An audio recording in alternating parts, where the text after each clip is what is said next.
Well, ladies and gentlemen, welcome back to Boss Economics World, the only show where we take the dismal science of economics and turn it into a full-blown circus of absurdity. Today, we're diving headfirst into the geopolitical soap opera of the decade, the EU-China Summit of 2025, or as I like to call it, the Great Imbalance Bash. Spoiler alert, it's less of a party and more of a passive-aggressive standoff, complete with trade tariffs, rare earth tantrums, and a side of climate change virtue signaling. So, grab your popcorn, or your overpriced, tariff-laden European brandy, and let's break down the economic madness behind this diplomatic dumpster fire.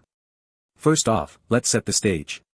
Picture this, it's July 2025, and the European Union is strutting into Beijing like a jilted ex, demanding rebalancing in their 50-year relationship with China. Ursula von der Leyen, the EU's economic enforcer-in-chief, is wagging her finger at Xi Jinping, saying, "Our ties have reached an inflection point." Translation: Honey, we need to talk. Meanwhile, she's over here like, challenges? What challenges? Sounds like a you problem, Europe. Oh, and let's not forget the cherry on top, the summit got downgraded from 2 days to 1, and she refused to even leave Beijing. Talk about a power move, she's basically saying, if you want to complain, you can come to my house. Now, folks, this isn't just diplomatic theater, it's a masterclass in economic dysfunction. So, let's peel back the layers of this onion of absurdity, from the surface-level snark to the deep, dark economic truths lurking beneath. Buckle up, because we're about to expose the real issues here, point by point, with all the juicy data and examples you need to impress your friends at the next finance happy hour, or bore them to death, your choice. Let's start with the big, fat, neon-lit problem, trade imbalances. The EU is fuming because China's goods trade surplus with the bloc hit a record $143 billion in the first half of 2025 alone. That's right, folks, $143 billion. To put that in perspective, that's enough to buy every single citizen in the EU a fancy new electric vehicle, ironically, probably made in China. According to Eurostat data released in July 2025, this surplus is the largest 6-month figure ever recorded between the two. And guess what? It's not slowing down. China's exports to the EU grew by 8.4% year-on-year, while EU exports to China? A measly 2.1%. Ouch. Poor Europe, crying into its overpriced cappuccinos, saying, it's not fair.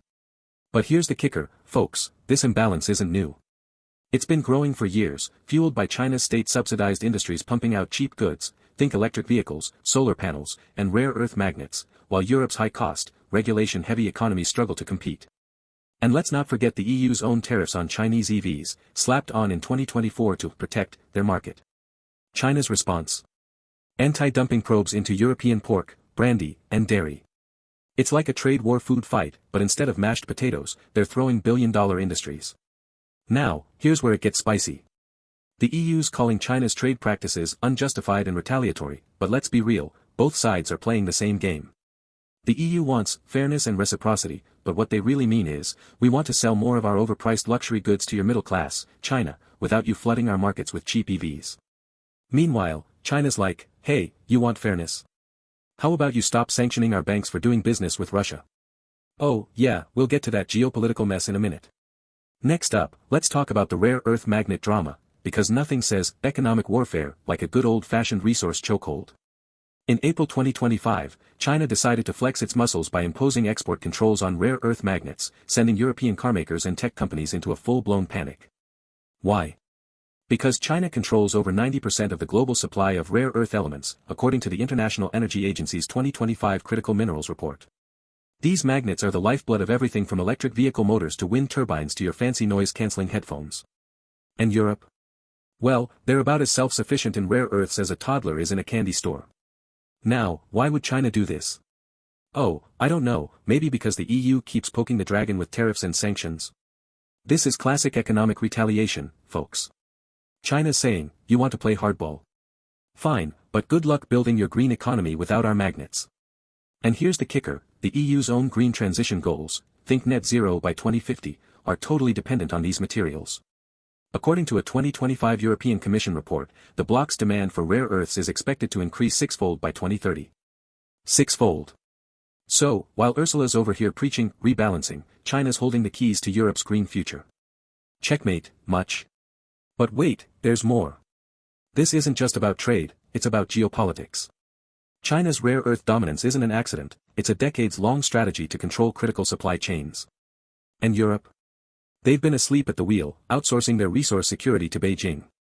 Now they're scrambling to diversify, with initiatives like the EU's Critical Raw Materials Act of 2023, but let's be real, building a domestic rare earth industry takes years, if not decades. In the meantime, they're at China's mercy. So, next time you hear the EU complain about unfair trade practices, just remember, they're the ones who forgot to secure their own supply chains. Whoops. Now, let's pivot to the geopolitical elephant in the room, or should I say, the tank in the room. The war in Ukraine. The EU's been begging China to use its influence on Russia to end the conflict, with Antonio Costa channeling his inner UN peacekeeper, saying, respect the United Nations Charter. Meanwhile, the EU's slapping sanctions on Chinese banks and companies for allegedly supporting Moscow.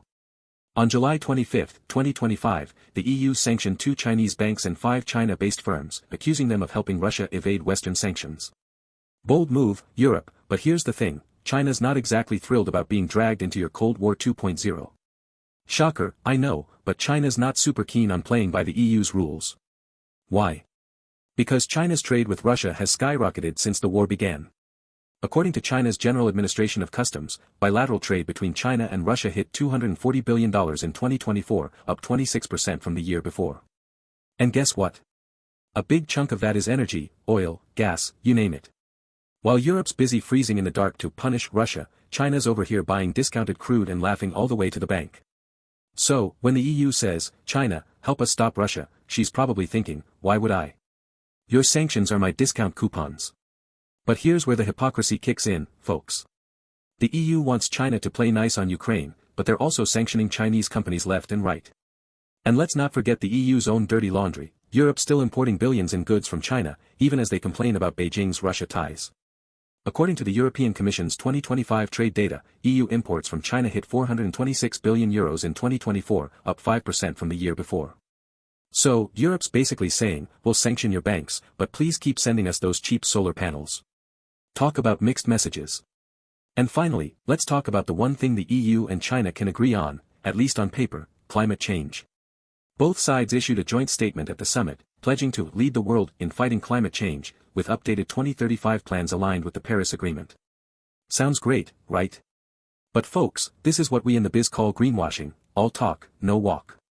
Sure, they're promising to boost cooperation on energy transitions and methane emissions, but let's not kid ourselves, their economic rivalry is the real driver here, not Mother Earth. Here's the deal, China's the world's largest emitter of greenhouse gases, responsible for 31% of global CO2 emissions in 2024, according to the Global Carbon Project. But they're also the world's biggest producer of solar panels, wind turbines, and, yep, those pesky rare earth magnets. Meanwhile, the EU's trying to position itself as the global green leader, with its Green Deal aiming for net zero by 2050. But here's the catch, Europe's green ambitions are totally dependent on Chinese supply chains. A 2025 report from the European Court of Auditors warned that the EU's reliance on China for critical minerals could derail its climate goals. So, while they're busy hugging trees on the world stage, they're also locked in a trade war over the very materials needed to save the planet. Irony, thy name is Geopolitics. So, what's the takeaway from this economic circus, folks? The EU-China relationship is a textbook case of mutual dependence gone wrong. The EU needs China's cheap goods and critical minerals to fuel its economy and green transition, while China needs Europe's massive consumer market to keep its export machine humming. But instead of working together, they're stuck in a cycle of tariffs, sanctions, and passive-aggressive summits. And the real losers? You guessed it, us, the ordinary folks, who end up paying higher prices for everything from EVs to brandy, all while the planet chokes on emissions and geopolitical tensions boil over. But here's the kicker, my financially savvy friends, this isn't just about trade or geopolitics, it's about power. China's playing the long game, using its economic might to reshape the global order, while the EU's clinging to its moral high ground, hoping sanctions and tariffs will save the day. Spoiler alert, they won't.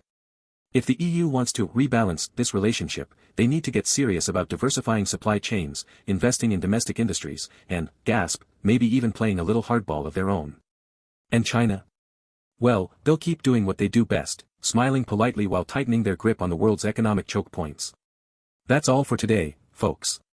Tune in next time to Boss Economics World, where we'll be breaking down the latest economic absurdities with all the snark, stats, and satire you can handle. Until then, keep your wallets tight and your tariffs higher, because in this global economy, it's every block for itself. Good night.